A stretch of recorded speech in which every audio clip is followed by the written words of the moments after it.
देवास में हमारा संविधान हमारा स्वाभिमान को लेकर संगोष्ठी का आयोजन हुआ। भारतीय जनता पार्टी के पदाधिकारी मौजूद रहे। हमारा संविधान को लेकर आयोजन मल्हार स्वामी सभागृह में हुआ। इस दौरान पूर्व सांसद उज्जैन चिंतामण मालवीय, हटपिपलिया विधायक मनोज चौधरी सहित भाजपा के पदाधिकारी और कार्यकर्ता मौजूद रहे। संविधान को लेकर अपनी बात रखी। इस दौरान पूर्व सांसद चिंतामणि मालवीय ने बताया कि कांग्रेस द्वारा समय समय पर संविधान को लेकर जो बातें की जाती है और भाजपा पर संविधान बदलने का आरोप लगाया जाता है, लेकिन संविधान कभी नहीं बदला जाएगा। वहीं उन्होंने कहा कि कांग्रेस राजनीति करती है और संविधानों को लेकर राजनीतिक बात कर रही। चुनाव से पहले भी भाजपा पर संविधान बदलने का आरोप लगाया था। यह सिर्फ कांग्रेस का राजनीतिक मुद्दा था। भारतीय जनता पार्टी बाबा साहब के संविधान का बहुत सम्मान करती है और भारतीय जनता पार्टी है जिसने संविधान दिवस मनाना प्रारंभ किया।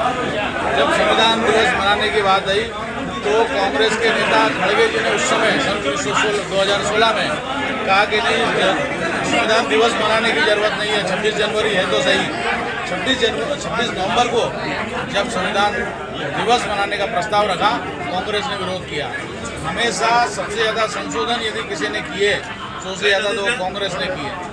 सबसे ज़्यादा 356 लगाने का काम अगर किसी ने किया तो कांग्रेस ने किया, सरकार गिराने का काम। संविधान विरोधी कार्य यदि किसी ने किया है तो कांग्रेस ने किया है। और बाबा साहब का समय समय पर अपमान करने का काम, बाबा साहब की प्रतिभा को दबाने का काम कांग्रेस के कारण और नेहरू जी के कारण बाबा साहब अम्बेडकर को इस्तीफा देना पड़ा और वो सरकार से बाहर गए। तो कुल करके ये जो संविधान लहरा करके बार बार अनुसूचित जाति और जनजाति समाज को भ्रमित करने का काम करते हैं, इनकी कोई आस्था राहुल गांधी जी के संविधान के प्रति नहीं है, इनकी कोई आस्था बाबा साहब अम्बेडकर के प्रति नहीं है। ये हमेशा की तरह एक बार फिर अनुसूचित जाति और जनजाति समाज को छलने का काम कर रहे हैं, ठगने का काम। आपने कहा कि इनको संविधान के पेज का भी नॉलेज नहीं, कितने पेज?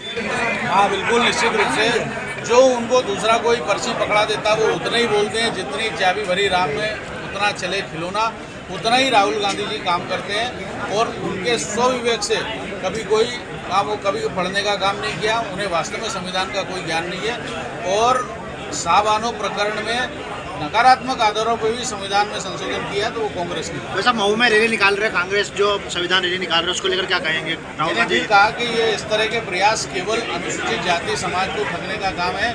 वो बताएं कि उन्होंने क्या बाबा साहब अम्बेडकर से संबंधित किसी चीज़ का कोई सम्मान किया?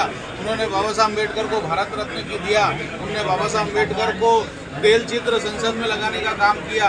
उनने तो बाबा साहब अम्बेडकर का अंतिम संस्कार तक दिल्ली में नहीं होने दिया कांग्रेस ने। अब वो किस मुंह से जो है वो संविधान रैली निकाल रहे हैं? संविधान में सबसे ज़्यादा संशोधन करने वाली पार्टी यदि कोई है तो वो कांग्रेस पार्टी है। चुनाव से पहले इन्होंने बोला था कि संविधान बदलना चाहती है बीजेपी, और कई बार बीजेपी चुनाव के पहले भी आरोप लगाए थे। ये देखिए, जब भारतीय जनता पार्टी ने अपने कार्यकर्ताओं के लिए टारगेट सेट किया कि हमें 400 पार करना है, तो इस बात को लेकर के वो गए और उनको अनुसूचित जाति के लोगों को ये बताने का काम किया कि यदि भारतीय जनता पार्टी 400 पार आएगी तो संविधान बदल देगी। ये डराने का काम, भयभीत करने का काम और उनको भ्रमित करने का काम, उनको मैं कह सकता हूँ कि मूर्ख बनाने का काम किसी ने किया है तो वो कांग्रेस ने किया है। भाई संविधान कोई बदल नहीं सकता, ऐसा कुछ भी जो संविधान में जो उसके अंतर्गत हो सकता है वही हो सकता है। कोई भी देश अपना संविधान नहीं बदल सकता क्योंकि उसके लिए फिर से संविधान सभा का चुनाव कराना पड़ता है। वो संभव नहीं, तो इसलिए लोगों को छलने का और ठगने का काम कांग्रेस